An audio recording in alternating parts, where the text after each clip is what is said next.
തുറക്കണേ, ആത്മാവിൻ ശക്തി നൽകണമേ, വേഗം വരണമേ, സ്നേഹം പകരണമേ, ആത്മാവിലൊന്നു തൊടണമേ, ആരാധനയെ യേശുവേ.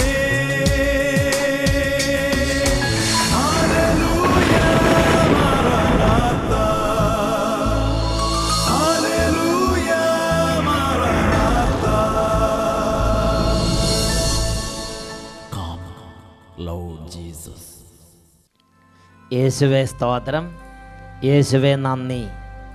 മാറാനാത്ത ദൈവവചന ശുശ്രൂഷയിലേക്ക് രക്ഷകനും കർത്താവുമായ യേശു ക്രിസ്തുവിൻ്റെ അത്ഭുത നാമത്തിൽ നിങ്ങൾക്കേവർക്കും സ്വാഗതം. Praise the Lord.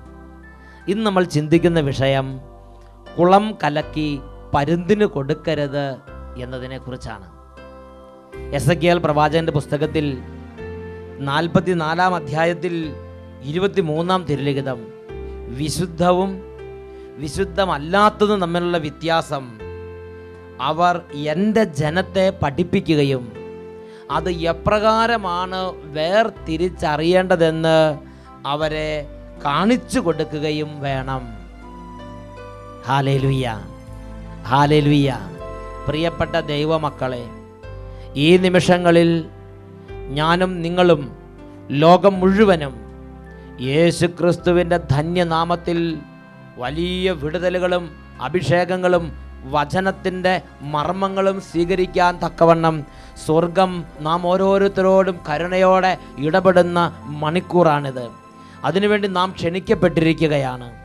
പരിശുദ്ധാത്മാവിൻ്റെ പ്രവർത്തനമാണ് എൻ്റെയും നിങ്ങളുടെയും ജീവിതത്തെ വ്യത്യാസപ്പെടുത്തുന്നത്. കഴിഞ്ഞ നാളുകളിൽ ടെലിവിഷനിൽ വചനം ശ്രവിച്ച ഒരു വ്യക്തിയിൽ പരിശുദ്ധാത്മാവ് പ്രവർത്തിച്ചപ്പോൾ ഉണ്ടായ അത്ഭുത വിടുതലിനെ ഒന്ന് ശ്രദ്ധിക്കുക. എൻ്റെ പേര് ബിജി, പത്തനംതിട്ട ജില്ലയിലെ കോന്നി എന്ന സ്ഥലത്ത് നിന്നാണ് ഇത് എഴുതുന്നത്. ഞങ്ങൾ വളരെ വേദനയോടെ കടന്നു പോകുന്നൊരു സാഹചര്യത്തിലാണ് അട്ടപ്പാടി സഗിയോൻ ധ്യാന കേന്ദ്രത്തിലെ വചന ശുശ്രൂഷ ടി വിയിൽ പരിചയപ്പെടാൻ ഇടവന്നത്. എൻ്റെ 4.5 വയസ്സുള്ള മകന് ചെവി വേദനയും അതിനെ തുടർന്ന് ചെവിയുടെ കേൾവിശക്തി നഷ്ടപ്പെടുന്ന സാഹചര്യവും ഉണ്ടായി. ഞങ്ങൾ ഡോക്ടറെ കാണിച്ചപ്പോൾ എക്സ്റേ എടുത്തു. അഡിഗോയിഡ് എന്നൊരു പ്രത്യേക രോഗമാണെന്നും പെട്ടെന്ന് ഓപ്പറേഷൻ വേണമെന്നും ഡോക്ടർ പ്രിസ്ക്രൈബ് ചെയ്തു. ഞങ്ങൾക്ക് വലിയ സങ്കടവും വേദനയുമായി. ഞങ്ങൾ അന്ന് ദൈവവചനം ടെലിവിഷനിൽ കേട്ടുകൊണ്ടിരിക്കുമ്പോൾ ഞങ്ങൾ പൊട്ടിക്കരഞ്ഞ് കുട്ടിയെ ടെലിവിഷൻ്റെ അടുത്ത് കിടത്തി പ്രാർത്ഥിച്ചു. എൻ്റെ യേശു ക്രിസ്തുവിൻ്റെ നാമത്തിൽ പിതാവായ ദൈവം ഞങ്ങളുടെ കുടുംബത്തിൽ ആ പ്രാർത്ഥന കേട്ട് അത്ഭുതം ചെയ്തു. പിറ്റേ ദിവസം ഞങ്ങളുടെ കുട്ടിയെ കൊണ്ടുപോയി ടെസ്റ്റ് ചെയ്തപ്പോൾ ഞങ്ങളുടെ കുട്ടിയുടെ ചെവി സംബന്ധമായ രോഗപീഠ പരിപൂർണമായും വിട്ടുപോയിരിക്കുന്നതായി ഡോക്ടർ സർട്ടിഫൈ ചെയ്തു. ഇപ്പോൾ അവന് ഒരു കുഴപ്പവുമില്ല. Praise the Lord, hallelujah. പ്രിയപ്പെട്ട ദൈവമക്കളെ, ഈ നിമിഷങ്ങൾ വലിയ ദൈവിക ഇടപെടൽ നിമിഷങ്ങളായി മാറട്ടെ. കണ്ണുകൾ അടച്ച് 2 കരങ്ങളും തുറന്നു പിടിച്ച് പരിശുദ്ധാത്മാവിൻ്റെ അഭിഷേകത്തിന് വേണ്ടി കേൾക്കുന്ന ഓരോ വചനങ്ങളും അത്ഭുതമായി, അടയാളങ്ങളായി, ദൈവശക്തിയായി ഇറങ്ങി വ്യാപരിക്കാൻ ആഗ്രഹിച്ച് പരിശുദ്ധാത്മാവിനെ വിളിച്ച് നമുക്കൊന്നിച്ച് പ്രാർത്ഥിക്കാം. പരിശുദ്ധാത്മാവേ, ഓ പ്രിയ പരിശുദ്ധാത്മാവേ, നിന്ദാസരിൽ വന്നു വസിക്കൂ പരിശുദ്ധാത്മാവേ. പരിശുദ്ധാത്മാവേ, പരിശുദ്ധാത്മാവേ, ഓ പ്രിയ പരിശുദ്ധാത്മാവേ, നിന്ദാസരിൽ വന്നു വസിക്കൂ പരിശുദ്ധാത്മാവേ. പരിശുദ്ധാത്മാവേ, ആത്മാഭിഷേകം എന്നിൽ ചൊരിയൂ, വ്യാപരിക്കണമേ പരിശുദ്ധാത്മാവേ. സമൃദ്ധി നൽകൂ പരിശുദ്ധാത്മാവേ. ആഗ്രഹിച്ച് എല്ലാവരും പ്രാർത്ഥിക്കുന്നു. പരിശുദ്ധാത്മാവേ ചൊരിയൂ, പരിശുദ്ധാത്മാവേ വരദാന സമൃദ്ധി നൽകൂ പരിശുദ്ധാത്മാവേ. കരങ്ങൾ ഉയർത്തി എല്ലാവരും സ്തുതിക്കുന്നു. Hallelujah, hallelujah. ആത്മാവേ നിറയണമേ, ആത്മാവേ വ്യാപരിക്കണമേ, ആത്മാവെ അഭിഷേകം ചെയ്യണമേ. മന്ദത മാറിപ്പോകട്ടെ, മരവിപ്പ് മാറിപ്പോകട്ടെ, എല്ലാ ഹൃദയങ്ങളും ഉണരട്ടെ, എല്ലാ കുടുംബങ്ങളും ഉണരട്ടെ. ഓരോ സമൂഹത്തിനു മേൽ ആത്മാവ് പ്രവഹിച്ചുകൊണ്ടിരിക്കട്ടെ. ദൈവവചനം കേൾക്കാനുള്ള എല്ലാ തടസ്സങ്ങളും യേശുവിന്റെ നാമത്തിൽ ഓരോ കുടുംബങ്ങളിൽ നിന്ന് വിട്ടുമാറിപ്പോകട്ടെ. ഹല്ലേലൂയ, ഹല്ലേലൂയ, ഹല്ലേലൂയ, ഹല്ലേലൂയ. യേശുവേ ആരാധന, യേശുവേ സ്തോത്രം, യേശുവേ ആരാധന, യേശുവേ നന്ദി, യേശുവേ സ്തോത്രം, യേശുവേ നന്ദി. Praise the Lord, hallelujah. Ezekiel പ്രവാചകന്റെ പുസ്തകത്തിൽ 44-ാം അധ്യായത്തിൽ 23-ാമത്തെ തിരുലിഖിതത്തിൽ സ്വർഗം വളരെ ഗൗരവമേറിയ ഒരു ഉത്തരവാദിത്തം നാം ഓരോരുത്തരുടെ മേലും വയ്ക്കുകയാണ്. അതാണ് 44:23. വിശുദ്ധവും വിശുദ്ധമല്ലാത്തതും തമ്മിലുള്ള വ്യത്യാസം അവർ എൻ്റെ ജനത്തെ പഠിപ്പിക്കുകയും എപ്രകാരമാണ് അത് വേർതിരിച്ചറിയേണ്ടതെന്ന് അവർക്ക് കാണിച്ചു കൊടുക്കുകയും വേണം. ഹല്ലേലൂയ. യേശുവേ സ്തോത്രം, യേശുവേ നന്ദി. പ്രിയപ്പെട്ട ദൈവമക്കളെ, ഈ അടുത്ത കാലത്ത് സാത്താൻ കൂട്ടത്തോടെ ദൈവമക്കളെ നിത്യനാശത്തിലേക്ക് കൊണ്ടുപോകുന്ന ഒരു സാഹചര്യം ലോകം മുഴുവനിലും അച്ഛൻ ശ്രദ്ധിക്കുകയാണ്. അത് ഭാരതത്തിലുണ്ട്, കേരളത്തിലുണ്ട്, അട്ടപ്പാടിയിലുണ്ട്, സകല രാജ്യങ്ങളിലുമുണ്ട്. എന്താണ് അങ്ങനെ ഒരു അവസ്ഥ ഉണ്ടാകാൻ പശ്ചാത്തലമായി പ്രവർത്തിച്ചുകൊണ്ടിരിക്കുന്നത്? ഭോഗതൃഷ്ണയെ നിയന്ത്രിക്കാൻ നിർദ്ദേശം കൊടുക്കേണ്ടവർ നിശബ്ദരായിരിക്കുന്നു. ശരീരത്തിൻ്റെ ഇച്ഛകളെയും ഭോഗതൃഷ്ണയ്ക്ക് വേണ്ടിയുള്ള മനുഷ്യൻ്റെ വെമ്പലിനെയും താലോലിക്കാൻ തക്കവിധം പ്രേരണ കൊടുക്കുന്ന നേതാക്കന്മാരും പ്രബോധകന്മാരും കുടുംബനാഥന്മാരും അധ്യാപകന്മാരും ഈ ലോകത്തെ ഇന്ന് നശിപ്പിച്ചുകൊണ്ടിരിക്കുകയാണ്. ദൈവത്തിൻ്റെ പരിശുദ്ധാത്മാവ് പറയുന്നു, നിങ്ങൾ കുളം കലക്കി പരുന്തിന് കൊടുക്കരുത്. ഞാനൊരു സംഭവം നിങ്ങളോട് തുറന്നു പറയാം. ഈ അടുത്ത കാലത്ത് ഇംഗ്ലണ്ടിലുള്ളൊരു പത്രത്തിലൊരു വാർത്ത വന്നു. ആ വാർത്ത ഇതാണ്: 13 വയസ്സുള്ള ഓമനത്വം വിട്ടുമാറാത്ത നിഷ്കളങ്ക മുഖമുള്ള ഒരു കൊച്ചു ബാലൻ 13 വയസ്സ് പ്രായം. ഏകദേശം നമ്മുടെ നാട്ടിലെ 7ാം ക്ലാസ്സിലോ 8ലോ ഉള്ളൊരു കുഞ്ഞിൻ്റെ മുഖം നിങ്ങൾ ഓർത്ത് നോക്ക്. അതുപോലെ ഒരു കൊച്ചു ബാലൻ, നിഷ്കളങ്കത മുറ്റി നിൽക്കുന്ന മുഖം. ആ ബാലൻ വേറൊരു കുഞ്ഞിനെയും കൈ പിടിച്ച് നിൽക്കുകയാണ്. 13 വയസ്സുകാരൻ അച്ഛനായി എന്നാണ് ഹെഡിങ് ഇട്ടിരിക്കുന്നത്. പത്രത്തിൻ്റെ തലക്കെട്ടാണ് 13 വയസ്സുകാരൻ അച്ഛനായി എന്ന് പറഞ്ഞാൽ അവൻ്റെ ജീവിതത്തിൽ അവൻ ലൈംഗിക അരാജകത്വത്തിലേക്ക് വിട്ടുകൊടുക്കപ്പെട്ട് അവൻ ലൈംഗിക ബന്ധത്തിൽ ഏർപ്പെട്ട് അവൻ കുഞ്ഞിൻ്റെ അപ്പനായി മാറി. ഈ കുഞ്ഞിനെയും പിടിച്ച് പാപത്തിന് താൻ പാപം ചെയ്തെന്നോ ഇത് പാപത്തിൻ്റെ സന്തതിയാണെന്നോ ഒരു തിരിച്ചറിവോ അങ്ങനെ ഒരു ചിന്ത പോലുമോ ഇല്ലാതെ അവൻ അഭിമാനത്തോടെ നിൽക്കുകയാണ്. അപ്പോൾ ആ ദിവസങ്ങളിലെ പത്രങ്ങളിൽ വന്ന മറ്റു വാർത്തകൾ ഞാൻ ശ്രദ്ധിച്ചു. ആ പത്രങ്ങളിൽ ഇംഗ്ലണ്ടിലുള്ള സർവേ എല്ലാം അവരെടുത്ത് കൊടുത്തിട്ടുണ്ടായിരുന്നു. അതിൽ ഒരു സർവേയിൽ ഞാൻ വായിച്ചത് എങ്ങനെയാണ്: ഏതാണ്ട് 3 ലക്ഷം അബോർഷനാണ് ഇംഗ്ലണ്ടിൽ ടീനേജിലുള്ള കുട്ടികൾ മാത്രം ഈ ഒരു വർഷം ചെയ്തത്. എല്ലാ സ്കൂളുകളിലും സെക്സ് ക്ലിനിക്കുകൾ സ്ഥാപിച്ചിരിക്കുകയാണ്. എന്താ സെക്സ് ക്ലിനിക്ക് എന്നൊക്കെ പറഞ്ഞാൽ ഈ കുട്ടികൾ ഗർഭിണികളായി വരുമ്പോൾ അതുങ്ങൾ അപ്പം തന്നെ ഡോക്ടറിൻ്റെ അനുവാദമൊന്നും വേണ്ട, അപ്പം തന്നെ അബോർഷൻ ചെയ്യാൻ വേണ്ടി നേഴ്സുമാരെ ചുമതലപ്പെടുത്തിയിരിക്കുകയാണ്. സെക്സ് ക്ലിനിക്കുകൾ സ്ഥാപിച്ചിരിക്കുകയാണ്. പ്രിയപ്പെട്ട സഹോദരങ്ങളെ, സെക്സ് എഡ്യൂക്കേഷൻ്റെ അടുത്ത ഒരു വളർച്ചയാണ് സെക്സ് ക്ലിനിക്ക് എന്ന് പറഞ്ഞാൽ ഗർഭിണികളാകുന്നവരെ അവിടെ തന്നെ കാര്യങ്ങൾ കൈകാര്യം ചെയ്ത് വിടുക. പത്ര റിപ്പോർട്ട് പറഞ്ഞത് എങ്ങനെയാണ്: 1969 അബോർഷൻ നിയമം ഒരു നിയമമായി ഗവൺമെൻറ് പാസ്സാക്കുന്ന കാലത്ത് ആദ്യത്തെ വർഷം 1969 ഇംഗ്ലണ്ടിൽ അന്ന് ഏതാണ്ട് 50,000-ൽ പരം അബോർഷനുകളാണ് ഉണ്ടായിട്ടുള്ളത്. എന്നാൽ 2009 ആയപ്പോഴോ 2009 സ്ഥിതി ഇതാണ്: ടീനേജേഴ്സ് ഉള്ള കുട്ടികൾ മാത്രം 3 ലക്ഷം അബോർഷനാണ് ചെയ്തു കളഞ്ഞത്. അതിലൊരെണ്ണത്തിന് അബോർഷൻ ചെയ്യാൻ പറ്റാത്തതുകൊണ്ട് അത് കുട്ടി ജനിച്ചു. ആ 13 വയസ്സുകാരൻ കുട്ടിയെ പിടിച്ച് നിൽക്കുന്ന ഒരു ഫോട്ടോയാണ് പത്രത്തിൽ കൊടുത്തിരിക്കുന്നത്. പ്രിയപ്പെട്ട ദൈവമക്കളെ, ഈയൊരു രംഗവും ഈയൊരു വാർത്തയും ആ പാപത്തെക്കുറിച്ച് തിരിച്ചറിവില്ലാതെ നിൽക്കുന്ന ആ ബാലനെയും കണ്ടപ്പോൾ എൻ്റെ മനസ്സിൽ വലിയൊരു വേദനയുണ്ടായി. ആ നിഷ്കളങ്കത മുറ്റി നിൽക്കുന്ന ആ ബാലൻ, അങ്ങനെ എട്ടും പൊട്ടും തീരാത്ത ബാലൻ കുട്ടിയെന്നെ പിടിച്ച് നിൽക്കുകയാണ്. ഈ കുഞ്ഞ് ഈ പാപത്തിൻ്റെ ഫലത്തെയും കൈ പിടിച്ച് നിൽക്കുന്നുണ്ടെങ്കിൽ ഇതിൻ്റെ ഉത്തരവാദിത്വം ആർക്കാണ്? ദൈവത്തിൻ്റെ പരിശുദ്ധാത്മാവ് പറഞ്ഞു, ഇതിൻ്റെ ഉത്തരവാദിത്വം ഭരണാധിപന്മാർക്കും അധ്യാപകന്മാർക്കും മാതാപിതാക്കന്മാർക്കും എൻ്റെ ജനത്തെ നയിക്കാൻ നിയോഗിക്കപ്പെട്ടിരിക്കുന്ന എല്ലാ നേതാക്കന്മാരുടെയും തലയിൽ ഇതിൻ്റെ ഉത്തരവാദിത്വം ഇരിക്കുന്നുണ്ട്. മിക്ക പ്രവാചകന്റെ പുസ്തകത്തിൽ 3-ാം അധ്യായം 1 മുതൽ തിരുലിഖിതങ്ങൾ. ഞാൻ പറഞ്ഞു, ഈ യാക്കോബിന്റെ തലവന്മാരെ, ഇസ്രായേൽ ഭവനത്തിന്റെ അധിപന്മാരെ, ശ്രവിക്കുവിൻ. നീതി അറിയുക നിങ്ങളുടെ കടമയല്ലേ? സത്യം പ്രവർത്തിക്കുക നിങ്ങളുടെ ദൗത്യമല്ലേ? നന്മയെ ദ്വേഷിക്കുകയും തിന്മയെ മുറുകെ പിടിക്കുകയും ചെയ്യുന്ന നിങ്ങൾ എൻ്റെ ജനത്തിന്റെ തൊലി ഉരിഞ്ഞെടുക്കുന്നു, അവരുടെ അസ്ഥിയിൽ നിന്ന് മാംസവും. നിങ്ങൾ എൻ്റെ ജനത്തിന്റെ മാംസം ഭക്ഷിക്കുന്നു, എൻ്റെ ജനത്തിന്റെ തൊലി ഉരിഞ്ഞെടുക്കുന്നു, അവരുടെ അസ്ഥികൾ നിങ്ങൾ തകർക്കുന്നു. ചട്ടിയിലെ ഇറച്ചിയും കുട്ടുകത്തിലെ മാംസവും പോലെയാണ് നിങ്ങൾക്ക് അവര്. ദൈവത്തിന്റെ ആത്മാവ് ഇതിനെല്ലാം കണക്ക് ചോദിക്കും. ഭരണാധിപന്മാരോട് കണക്ക് ചോദിക്കും, മാതാപിതാക്കന്മാരോട് കണക്ക് ചോദിക്കും, ആത്മീയ ഗുരുക്കന്മാരോട് കണക്ക് ചോദിക്കും, നേതാക്കന്മാരോട് കണക്ക് ചോദിക്കും, പാർട്ടികളോട് കണക്ക് ചോദിക്കും. നിങ്ങൾ ജനത്തെ നേർവഴിക്ക് നയിക്കേണ്ടവരല്ലേ? എന്നാൽ ഇന്ന് മത്സരിച്ചാണ് നിയമങ്ങൾ ഉണ്ടാക്കുന്നത്.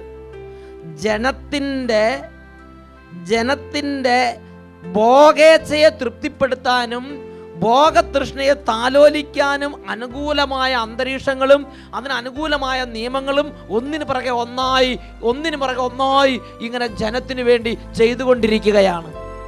നിസ്സാര ലാഭത്തിന് വേണ്ടി, നിസ്സാര നേട്ടങ്ങൾക്ക് വേണ്ടി, താൽക്കാലിക നേട്ടങ്ങൾക്ക് വേണ്ടി, തങ്ങളുടെ പാർട്ടിയുടെയോ തങ്ങളുടെ സ്ഥാപനത്തിൻ്റെയോ തങ്ങളുടെ കുടുംബത്തിൻ്റെയോ എന്തെങ്കിലും താൽക്കാലിക നേട്ടങ്ങളോ വിജയങ്ങൾക്കോ വേണ്ടി ജനത്തിൻ്റെ ഭോഗതൃഷ്ണയെ തൃപ്തിപ്പെടുത്താൻ, അത് താലോലിക്കാൻ, അത് പാപം വളർത്താൻ സാഹചര്യം ഉണ്ടാക്കുന്ന ഒരു പാർട്ടിയാണ്, ഒരു അപ്പനാണ്, ഒരു അമ്മയാണ്, ഒരു അധ്യാപകനാണ്, ഒരു ആത്മീയ നേതാവാണ്, ഒരു മത നേതാവാണ് ഞാനും നിങ്ങളുമെങ്കിൽ.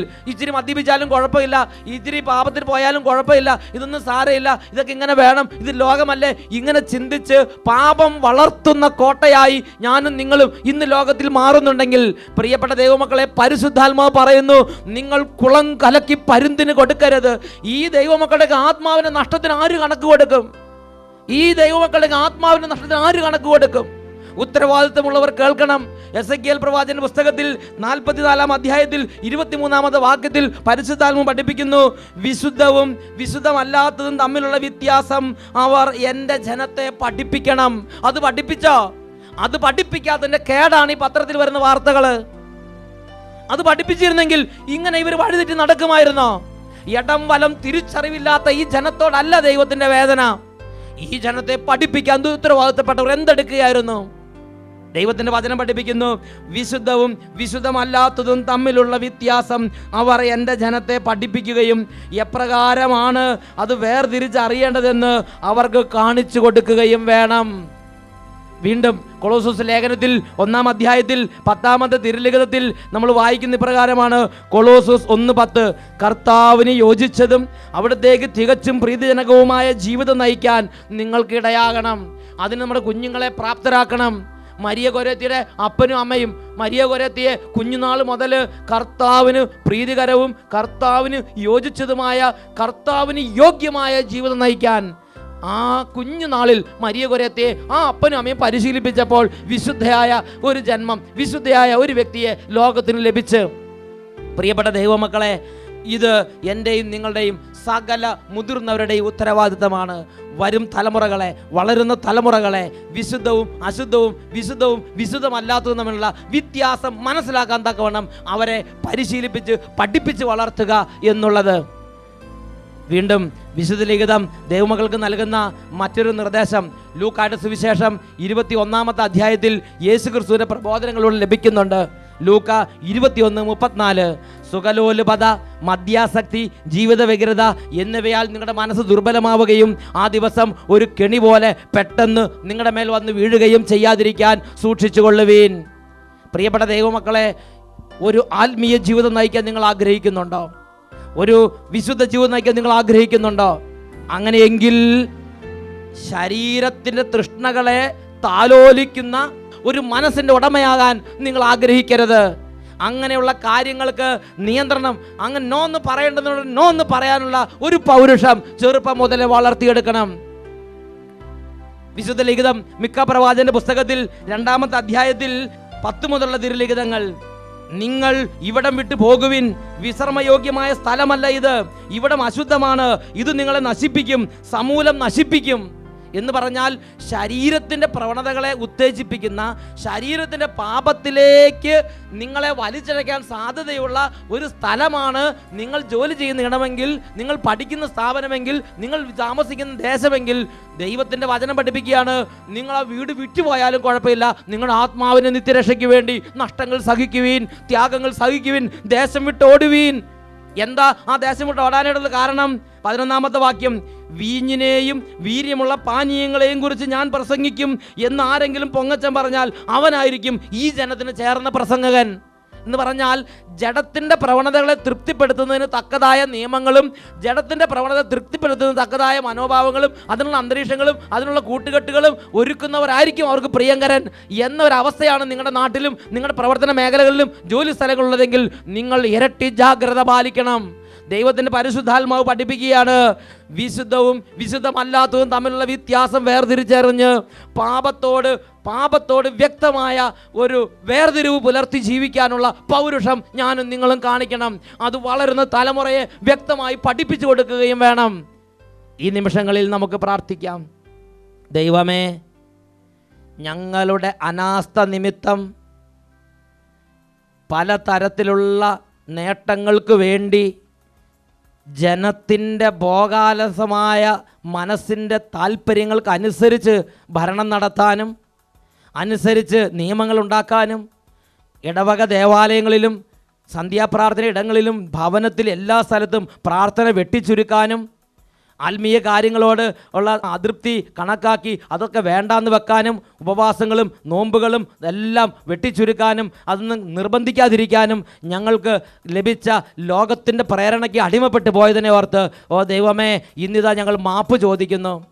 സഭയുടെ ഓരോ പ്രബോധനങ്ങളെയും ഹൃദയത്തിൽ സ്വീകരിച്ച് പാരമ്പര്യമായി ഞങ്ങൾക്ക് ലഭിച്ചിട്ടുള്ള ആത്മീയ മാർഗത്തിൽ അടിയുറച്ചു നിന്ന് വിശുദ്ധവും വിശുദ്ധമല്ലാത്തതും തമ്മിലുള്ള വസ്തുക്കളെ വേർതിരിച്ച് മനസ്സിലാക്കി അത് പാപത്തോട് വേർപെട്ട് ജീവിക്കുന്ന അഭിമാനം പൂണ്ട് പൗരുഷത്തോട് ആത്മീയ ജീവിതം നയിക്കാൻ എന്നെയും എല്ലാവരെയും അനുഗ്രഹിക്കണമേ. ഓ പരിശുദ്ധാത്മാവേ, സഹനശക്തി, ക്ഷമാശീലം, ദൈവഭക്തി, ദൈവവചനം, ശുശ്രൂഷാകൃപകൾ എല്ലാം നൽകി ഞങ്ങളെയും ലോകത്തെയും അനുഗ്രഹിക്കണമേ. സഹനശക്തിയും ക്ഷമാശീലവും എന്നിൽ നിറച്ചിടൂ. ലോകശക്തിയെ എതിർക്കുവാൻ കൃപയും നൽകിടൂ. സഹനശക്തിയും ക്ഷമാശീലവും എന്നിൽ നിറച്ചിടൂ. ലോകശക്തിയെ എതിർക്കുവാൻ കൃപയും നൽകിടൂ. വചനശക്തിയാൽ എന്നെ നിറയ്ക്കൂ, ആത്മശക്തിയാൽ എന്നെ നയിക്കൂ. ദൈവഭക്തിയിൽ എന്നെ വളർത്തൂ പരിശുദ്ധാത്മാവേ. വചനശക്തിയാൽ എന്നെ നിറയ്ക്കൂ, ആത്മശക്തിയാൽ എന്നെ നയിക്കൂ. ദൈവഭക്തിയിൽ എന്നെ വളർത്തൂ പരിശുദ്ധാത്മാവേ. കരങ്ങൾ ഉയർത്തി എല്ലാവരും സ്തുതിക്കുന്നു. ഹല്ലേലൂയ, ഹല്ലേലൂയ, ഹല്ലേലൂയ, ഹല്ലേലൂയ. പരിശുദ്ധാത്മാവേ, ഓരോ ഹൃദയങ്ങളുടെ മേലും വ്യാപരിക്കണമേ. തീഷ്ണത നൽകണമേ, ഉണർവ് നൽകണമേ, അഭിഷേകം നൽകണമേ. പാപത്തോട് വേർപെട്ടുള്ള ജീവിതത്തിന് അഭിമാനം കൊടുക്കണമേ. ഹല്ലേലൂയ, ഹല്ലേലൂയ. ശക്തിയാൽ എന്നെ നിറയ്ക്കൂ, ആത്മശക്തിയാൽ എന്നെ നയിക്കൂ. ദൈവഭക്തിയിൽ എന്നെ വളർത്തൂ പരിശുദ്ധാത്മാവേ. പ്രാർത്ഥിക്കുന്നു. പരിശുദ്ധാത്മാവേ, ഓ പ്രിയ പരിശുദ്ധാത്മാവേ, നിന്ദാസനിൽ വന്നു വസിക്കൂ പരിശുദ്ധാത്മാവേ. നിന്ദാസനിൽ വന്നു വസിക്കൂ പരിശുദ്ധാത്മാവേ. വിശുദ്ധവും വിശുദ്ധമല്ലാത്തതും തമ്മിലുള്ള വ്യത്യാസം എൻ്റെ ജനത്തെ പഠിപ്പിക്കണം. ഹല്ലേലൂയ, പ്രൈസ് ദി ലോർഡ്. ഹല്ലേലൂയ, മറനാഥാ. Come, Lord Jesus.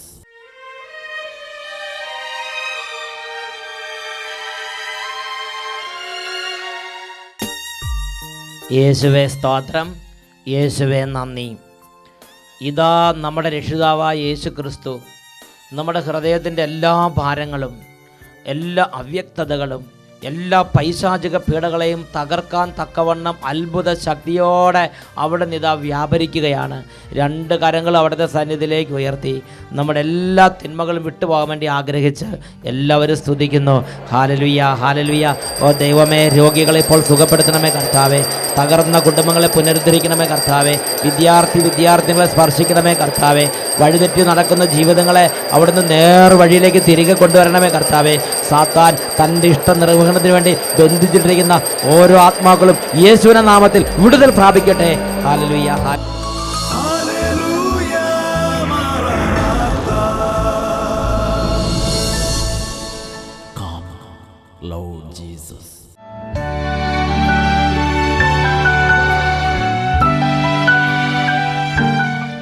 എൻ്റെ പേര് മിനി. ഞാൻ തൃശ്ശൂർ ജില്ലയിലെ അരിമ്പൂരിൽ നിന്ന് വരുന്നു. എൻ്റെ മകൾക്ക് വേണ്ടിയാണ് ഞാൻ പറയുന്നത്. ജൂണിൽ എൻ്റെ മകൾക്ക് മുഖത്താകെ നീര് വന്നു. അങ്ങനെ ഡോക്ടറെ അടുത്ത് പോയി യൂറിൻ ആൽബമിൽ നോക്കിയപ്പോൾ അവൾക്കത് കൂടുതലായിരുന്നു. പിന്നെ കുറച്ച് ദിവസം കഴിഞ്ഞപ്പോഴേക്കും അവളാകെ നീര് മുട്ടി അടിവയറൊക്കെ വന്ന് വീർത്ത്. 12 വയസ്സാണ് എൻ്റെ മകൾക്ക്.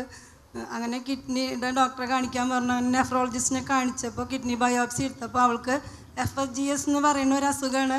അത് കഴിഞ്ഞിട്ട് കിഡ്നിയിലാകെ പൂപ്പൽ പോലെ അങ്ങനെ കുരുപ്പ് നിറഞ്ഞു വരികയാണ്. അതിങ്ങനെ നിറഞ്ഞു വരും തോറും കിഡ്നി വർക്ക് ചെയ്യാതെ ആവും. അതിന് മരുന്നുകളൊന്നും ഇല്ല പറഞ്ഞ്. അങ്ങനെ ക്യാൻസറിൻ്റെ മരുന്നാണ് ആദ്യം തുടങ്ങിയത്. അത് തുടങ്ങി ഒരു 2-3 മാസം കഴിച്ചിട്ട് അവൾക്ക് കൂടുതലായി റിസൾട്ട് കൂടുതലായി. അപ്പോൾ ഡോക്ടർ പറഞ്ഞു ഇനി 1 മാസം കൂടി കഴിഞ്ഞിട്ട് ഒന്നും കൂടി നോക്കിയിട്ട് നമുക്ക് മരുന്ന് വേറെ തുടങ്ങേണ്ടി വരും. ആ 1 മാസം ഇതിലൊക്കെ ഞാൻ ഇവിടെ ആദ്യ വെള്ളിയാഴ്ച വന്ന് ധ്യാനം കൂടാറുണ്ടായിരുന്നു മോളെയും കൊണ്ട്. ഈ രോഗത്താൽ ക്ലേശിക്കുമ്പോൾ മോളുമായിട്ട് എല്ലാം മാസാദ്യ വെള്ളിയാഴ്ചകളിൽ വന്ന് അമ്മച്ചി പ്രാർത്ഥിക്കാറുണ്ടായിരുന്നു. ഞാൻ എല്ലാ മാസം വന്നിരുന്നു. അതിൻ്റെ ആസ്പത്രിയിൽ ജോലി ചെയ്യുന്ന ഒരു ചേച്ചി പറഞ്ഞു അവരുടെ കൂടെയാണ് ഞാൻ വന്നത്. ഞാൻ ഒരു ഹിന്ദുവാണ്, ഞാൻ ഈശോയിൽ വിശ്വസിക്കുന്നു. ഇവിടെ വന്ന് കൊണ്ടുവരാൻ പറ്റാത്ത സ്റ്റേജിലാണ് അവളെ കൊണ്ടുവന്നത്. അന്ന് തന്നെ ആരാധനയുടെ സമയത്ത് അച്ഛൻ വിളിച്ച് പറഞ്ഞു കിഡ്നിയുടെ അസുഖമായിട്ട് ഒരു മകൾ ഇവിടെ വന്നിരിക്കുന്നു, അവളുടെ കിഡ്നി കർത്താവ് സുഖപ്പെടുത്തുമെന്ന് പറഞ്ഞു. ഞാൻ ഈശോയുടെ തിരുരക്തത്താൽ എൻ്റെ മകൾ കിഡ്നിയുടെ അസുഖം മാറ്റി തരണമേ എന്ന് ഞാൻ പ്രാർത്ഥിച്ചു.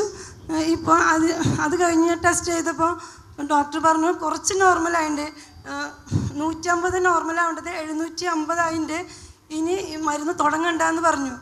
പിന്നത്തെ മാസം ചെയ്തപ്പോൾ അത് 137 ആയി. അപ്പോൾ ഡോക്ടർ പറയുന്നത് അവളുടെ അസുഖം പൂർണ്ണമായി മാറി, മോള് 6 മാസം വരെ ഉള്ളൂ എന്ന് പറഞ്ഞതാണ് ഡോക്ടർ. ആദ്യം ഡോക്ടർമാർ പരിശോധിച്ചപ്പോൾ 6 മാസം മാത്രമേ കുഞ്ഞ് ജീവിച്ചിരിക്കുള്ളൂ എന്ന് പറഞ്ഞ ഡോക്ടർമാർ വിധി എഴുതിയാണ്. കുഞ്ഞിനെയും കൊണ്ട് ഇങ്ങോട്ട് വരാൻ പറ്റാത്ത സ്ഥിതിയിലായിരുന്നു. എങ്കിലും മാസാദ്യ വെള്ളിയാഴ്ച അമ്മച്ചി കുഞ്ഞിനെയും കൊണ്ട് വന്നു. ആ കർത്താവ് പരിപൂർണ്ണ സൗഖ്യം, അതിൻ്റെ സർട്ടിഫിക്കറ്റാണത്.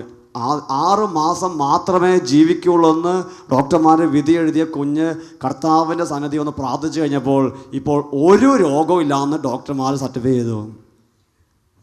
Price the Lord. നന്നായി കൈയടിച്ച് കർത്താവിനെ മഹത്വപ്പെടുത്താം.